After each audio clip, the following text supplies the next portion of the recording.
വർഷം മുമ്പ് ഇതുപോലൊരു ജൂലൈയിലാണ് അജു വർഗീസ് നിവിൻ പോളി കൂട്ടുകെട്ടിൽ ആദ്യമായൊരു ചിത്രം പുറത്തിറങ്ങിയത്. വിനീത് ശ്രീനിവാസൻ എന്ന താരതമ്യേന ഫെമിലിയറായ സംവിധായകന്റെ പേരിനപ്പുറത്തേക്ക് പ്രേക്ഷകർക്ക് എക്സൈറ്റ്മെന്റ് നൽകാൻ തക്കവണ്ണം യാതൊരു ഫാക്ടറുകളും മുന്നോട്ട് വയ്ക്കാനില്ലാതിരുന്ന ചിത്രം. 5 പുത്തൻ താരങ്ങളുമായി സ്ക്രീനിലെത്തിയ മലർവാടിക്ക് അവിടെ നിന്ന് അങ്ങോട്ട് രാജയോഗമായിരുന്നു. സിനിമയും സംവിധായകനും നായകരും പാട്ടും തുടങ്ങി ചിത്രത്തിന്റെ ഓരോ ജീവനാഡിയിലും പ്രേക്ഷക സ്നേഹം മിടിച്ചു. 1000 കാതം അകലെ നിന്ന് നീ തൂകിടും മന്ദഹാസം, ഇവിടെ ഈ സന്ധ്യശോഭയിൽ ഞാൻ അറിവു എന്ന് പാടി പരസ്പരം കെട്ടിപ്പുണർന്ന് ചേർന്ന് നിന്ന് ആ 5 പേരും മലയാള സിനിമയിലെ ഒരു സുവർണക്കല്ല് നാട്ടി കടന്നുപോയി. അന്ന് ആ ആർട്സ് ക്ലബ് സെറ്റിൽ തുടങ്ങിയതാണ് മലയാള സിനിമ ഒരു ആവേശം പോലെ കൂടെ കൂട്ടിയ ആ കൂട്ടുകെട്ട്. പിന്നീട് വന്ന ചിത്രങ്ങളിലൊക്കെയും ആ 2 പേരെ ഒപ്പത്തിനൊപ്പം കണ്ടു. വിനീതിന്റെ തന്നെ ക്ലാസിക് ഹിറ്റായ തട്ടത്തിൻ മറയത്ത് കൂടെ എത്തിയപ്പോൾ വിനോദും അബുവും നാട്ടിലെ ഓരോ ചെറുപ്പക്കാരന്റെയും ഉള്ളിന്റെ ഉള്ളിൽ ഉറങ്ങുന്ന മനുഷ്യരായി. കൂട്ടുകെട്ടുകൾക്ക് അവരുടെ മുഖച്ഛായയായി. വിജയപരാജയ ചിത്രങ്ങൾ ഇക്കാലത്തിനിടയിൽ പലത് വന്നുപോയെങ്കിലും ഒരു ലെജൻഡറി സൂപ്പർ താരത്തിന്റെ റിലീസിനോളം ക്രൗഡ് പുള്ളിംഗ് പവർ ഇന്നും അവരുടെ കോംബോയ്ക്കുണ്ട്. സ്നേഹം വച്ചാത്ത the Aju Nivin combo.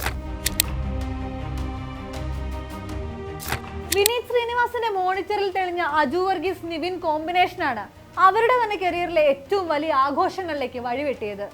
മലർവാടിയിലും തട്ടത്തിലും set ചെയ്യപ്പെട്ട കോംബോ ഒരു വടക്കൻ സെൽഫിയിലേക്ക് നീണ്ടപ്പോൾ അത് കൂടുതൽ റിലേറ്റബിൾ ആയി മാറി. ഉമേഷിന്റെ ശാപമോ അനുഗ്രഹമോ എന്ന ആശയക്കുഴപ്പത്തിലാക്കുന്ന കൂട്ടുകാരൻ ഷാജി. കഴിവില്ലാത്തവനെ നോക്കി കഴിവില്ലെന്ന് തുറന്നു പറയുന്നവനാണ് യഥാർത്ഥ കൂട്ടുകാരൻ എന്നത് ഇന്നും സുഹൃത്തുക്കൾക്കിടയിലെ പതിവ് മൊഴിയാണ്.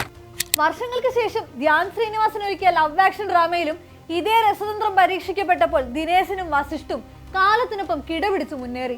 സിനിമാ ബന്ധങ്ങളുടെ കുടുംബ കഥകളോ എപ്പിക്കുകളോ പണിതു നൽകിയ അടിത്തറയില്ലാതെ ആ 2 പേർ സൗഹൃദങ്ങൾ കൊണ്ട് മലയാള സിനിമയിൽ തീർത്ത ആർപ്പുവിളികളും പൊട്ടിച്ചിരികളും ഇന്നും ഉച്ചത്തിൽ മുഴങ്ങുന്നുണ്ട്. സുഹൃത്തുക്കൾ കാരണം സിനിമയിൽ നിൽക്കുന്ന ഒരാളെന്ന് ആരോ ഫേസ്ബുക്കിൽ കുറിച്ച കമന്റിനോട് അജു വർഗീസ് പ്രതികരിച്ചത് ഇങ്ങനെയാണ്: ആ കമന്റ് കണ്ടപ്പോൾ അപമാനത്തിന് പകരം എനിക്ക് അഭിമാനമാണ് തോന്നിയതെന്ന്. ഹിറ്റോ ഫ്ലോപ്പോ ഏതായിരുന്നാലും നിവിൻ എന്ന താരത്തിന്റെ പേരിനൊപ്പം അജു എന്ന മറ്റൊരു പേരും തെളിഞ്ഞു നിന്നു. നിവിന്റെ കരിയറിന്റെ ബാക്ക് ബോൺ എന്നോ അയാളുടെ ചിത്രങ്ങളുടെ മാർക്കറ്റിംഗ് ബ്രെയിൻ എന്നൊക്കെയും അയാൾക്ക് വിശേഷണങ്ങളും ചാർത്തിക്കിട്ടി. കോവിഡിന് ശേഷം അജു വർഗീസ് അയാളുടെ കഥാപാത്രങ്ങളുടെ തിരഞ്ഞെടുപ്പുകളിൽ സൂക്ഷ്മത കൊണ്ടുവന്നു. കോമഡി റോളുകളിൽ നിന്നും സാവകാശം വില്ലൻ വേഷങ്ങളും നായക വേഷങ്ങളും കണ്ടെത്തി.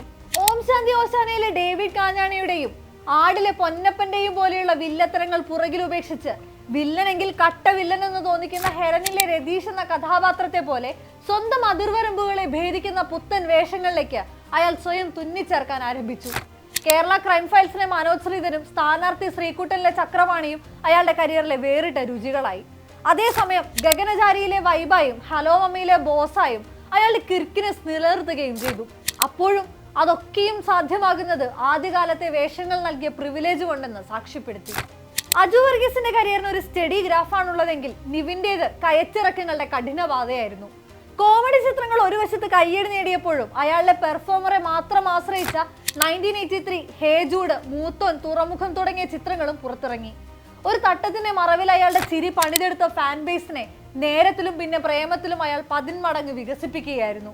ഒരു ക്യാമിയോ വേഷത്തിൽ പോലും പ്രേക്ഷകരിലേക്ക് അഡ്രിനാലിൻ റഷ് പകർത്തി നൽകാൻ മാത്രം ഊർജം നിവിൻ പോളി എന്ന പേരിനുണ്ട്. കരിയറിന്റെ ഏറ്റവും മോശം കാലഘട്ടത്തിലൂടെ കടന്നുപോയപ്പോൾ പോലും അയാൾക്ക് വേണ്ടി കാത്തിരിക്കാൻ ഇവിടെ വലിയൊരു കൂട്ടം ആരാധകരുണ്ട്. പൊതുവേദികളിൽ പോലും അയാളെ കാത്തുകിടക്കുന്ന ജനസാഗരങ്ങളുണ്ട്. വീണ്ടും ഒരു മടങ്ങിവരവിന്റെ സുവർണകാലമാണ് നിവിൻ മാർക്ക് ചെയ്തിടുന്നത്. 7 മല 7 കടൽ എന്ന തമിഴ് ചിത്രം, നയൻതാരയുമായി ഒന്നിക്കുന്ന ഡിയർ സ്റ്റുഡന്റ്, ഡോൾബി ദിനേശൻ, ബേബികൾ, താരം, മൾട്ടിവേഴ്സ് മന്മഥൻ, ശേഖരവർമ്മ രാജാവ്, പിന്നെ മാസീവ് ലുക്കിലെത്തുന്ന ലോകേഷ് കനകരാജിന്റെ യൂണിവേഴ്സിലെ അടുത്ത ചിത്രം ബെൻസ്. നിവിന്റെ ലൈനപ്പുകൾക്ക് മടങ്ങിവരവിന്റെ മാധുര്യവും തീക്ഷ്ണതയും ഉണ്ട്.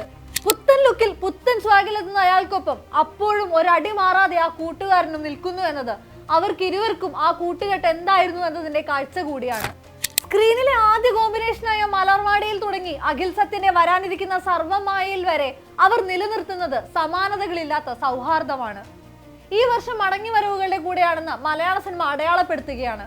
മലയാളത്തിന്റെ വിസ്മയങ്ങളിലൊന്നായ മോഹൻലാലിന്റെ വരവിനൊപ്പം തന്നെ നിവിൻ അജു വർഗീസ് കൂട്ടുകെട്ടിന്റെ വരവിനു കൂടിയാണ് മോളിവുഡ് കാത്തിരിക്കുന്നത്. ഈ മലർവാടിയിലെ അമര സൗഹാർദ്ദത്തിനായുള്ള കാത്തിരിപ്പ്.